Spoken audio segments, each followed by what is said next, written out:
So we want to replicate this text, right? Mm-hmm. Yes. 12 by 6 keyway with the leader. How do we do that? So we go to the annotate tab. Okay. Here we can actually, there's two ways of, or different ways of doing this, approaching this. So we can do multi-leader, I suppose. I'll just click anywhere here. I'm going to turn my ortho mode off, F8. And here we can just type literally 12 by 6 space keyway. Once I'm done typing, I can just click outside of that. And of course the text is way too small, right? You can notice that as I zoom in, you can see the leader, the arrowhead, and the text.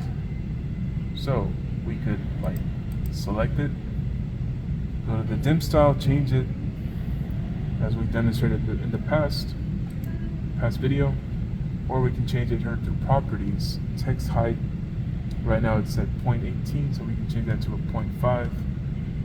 Notice that the text changed on the screen, 0.5. We also want to change that leader from 0.18 to 0.5 as well.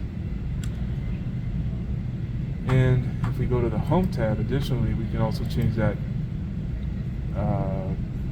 to bilayer. Bilayer also, like we mentioned before, that those three should read as bilayer, always. And that's it. I want to say, oops, I messed it up. It's at the wrong spot anyway. Control Z to undo. What I meant to select was this grip point here. Maybe place it somewhere there. That's going to be too small. So what I can do is match properties in A. Select the source. Nice. Match properties, destination. that's nice. But that only changes the layer type. So what I'm going to have to do here is actually select that one. And if you notice what am I looking for here? Text height is showing up as 0.18. So it defaulted back to what it was. No. See, this is a radial dimension, but these rotated dimension, and then this one is actually a multi-leader, right? So that's, like I mentioned before, that there's several ways of doing that. So what I can do is actually take how should we do this? Rotated dimension. Yeah, I guess we could add a dimension here.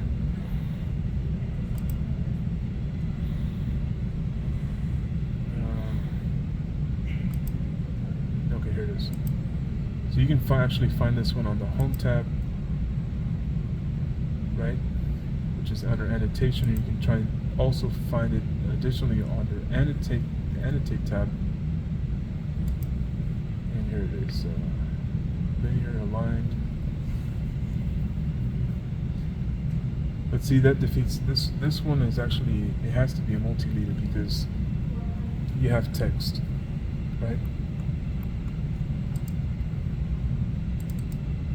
And actually, you could actually add text in this one, for instance.